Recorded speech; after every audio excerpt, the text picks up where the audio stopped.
안녕하세요. 여러분의 자기돌봄을 돕는 자기돌봄 TV 박현정입니다. 자기돌봄 안내서 함께 읽기 오늘의 주제는 나의 시간 의미 있게 사용하기입니다. 자기돌봄 안내서 책 183페이지부터고요.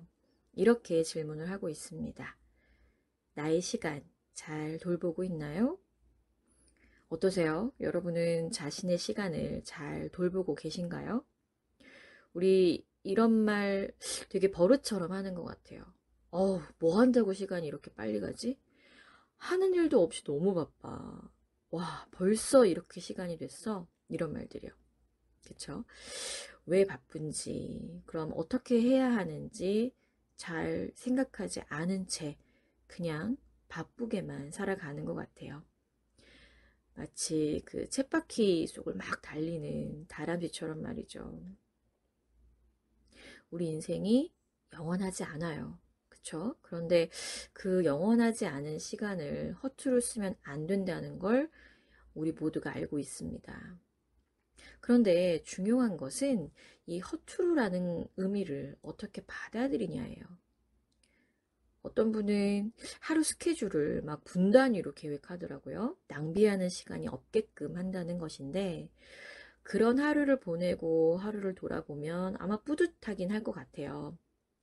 문제는 그걸 통해서 내 삶이 진정으로 충만해졌는가, 나에게 에너지를 주었는가입니다. 해야 할 일을 막 해치우는 것이 시간을 잘 쓰는 것이 아닌 것 같아요. 그럼 어떻게 해야 할까요? 네, 그 방법을 책을 함께 읽으면서 알아보도록 하겠습니다. 먼저 자기돌봄 안내서 안 생각의 공간으로 들어가 볼게요. 184페이지인데요. 나의 일상을 무엇을 하는데 시간을 쓰고 있는지 적어보라고 하죠. 이 작업을 하다 보면 어떤 분은 새삼 아마 느끼실 거예요. 와, 내가 진짜 바쁘게 살고 있구나. 또 어떤 분은 어, 내가 그다지 뭐 많은 것을 하고 있진 않지만 내 마음은 바쁘구나. 이런 것들을 이제 아실 수가 있어요. 근데 사실 뭐 어떤 게 좋다 나쁘다라고 할 수는 없습니다. 좋다 나쁘다의 가치 판단이 아니라 내가 보내고 있는 그 시간의 패턴이 정말 내가 원하는 삶인지 나를 충만하게 하는 것인지 그것을 보는 것이 굉장히 중요한 것 같아요. 그렇다면 일상을 어떻게 채워야 할까요? 어떻게 시간을 써야 할까요?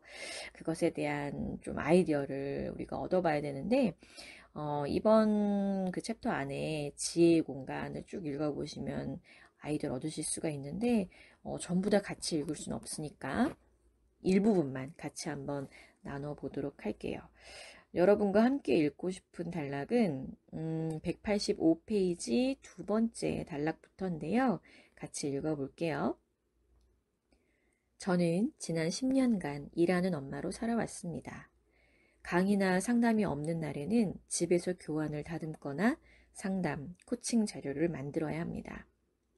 집이 곧 일터이다 보니 일을 하다가도 아이를 돌봐야 했고, 아이를 돌보다가도 일을 해야 하는 상황이었죠. 아이가 4살쯤 되었을 때입니다. 그 당시 아이의 취미는 스마트폰으로 집안 이곳저곳을 사진 찍는 것이었는데, 그날 역시 저는 컴퓨터 앞에 앉아 있었고 아이는 사진을 찍고 있었습니다. 그러다가 어느 순간 아이가 일하고 있는 제 옆모습을 찍길래 아이 쪽으로 시선을 돌렸더니 아이가 입을 삐죽 내민 채 이렇게 물었습니다. 엄만 서인이가 좋아? 컴퓨터가 좋아? 당연히 서인이가 좋지. 쉿, 거짓말. 네. 이건 제가 겪었던 실제의 이야기인데요. 여러분도 이와 비슷한 경험 있으신가요? 내게 소중한 사람을 위해서 열심히 일하거나 무언가를 하는데 정작 그 소중한 사람과는 시간을 보내지 못해서 그 사람이 서운해하거나 속상했던 경험 말이죠. 제가 그 일을 겪으면서 느꼈던 건 이렇게 계속 살아가다 보면 언젠가는 정말 후회로 얼룩진 삶만이 나에게 남겠다라는 생각이 들더라고요. 그래서 그렇게 후회하기 전에 내가 쓸 수 있는 나의 시간에 정말 소중한 것을 하는 것이 필요하겠다라는 깨달음이 있었습니다. 여러분도 아마 그런 생각을 하실 때가 있으실 거예요. 내가 정말 소중한 것에 더 많은 에너지, 시간을 쓰고 싶다. 그런데 문제가 뭐죠? 예, 늘 우리가 느끼는 물리적인 시간이 부족해요. 그럼 어떻게 할 것인가? 그 방법을 연습해 보기 위해서 치유와 성장의 공간으로 가보도록 하겠습니다. 먼저 189페이지에 보면 1번 나오죠. 1번 질문. 나의 하루를 기록해 보라는 그 표 그림이 나와요. 사실 이 작업은 제가 해보니까 많은 분들을 또 코칭할 때도 해보니까 최소 일주일은 해야 하더라고요. 그래야지 대략 내가 하루에 뭘 하는데 시간을 많이 보내는지 또 어느 부분에서 시간을 만들 수 있는지를 파악할 수 있거든요. 근데 이게 사실 쉬운 과정은 아니에요. 왜냐하면 우리가 이런 걸 해보질 않았기 때문에. 그쵸? 우리는 시간에 대한 뭐 관리라고 하면 보통은 시간을 계획하죠. 먼저 이제 어떻게 시간을 쓸 것인지를 먼저 계획을 하는데 그렇게 되면은 꼭 희한하게 그 계획대로 되지가 않아요. 그 이유가 무엇인가?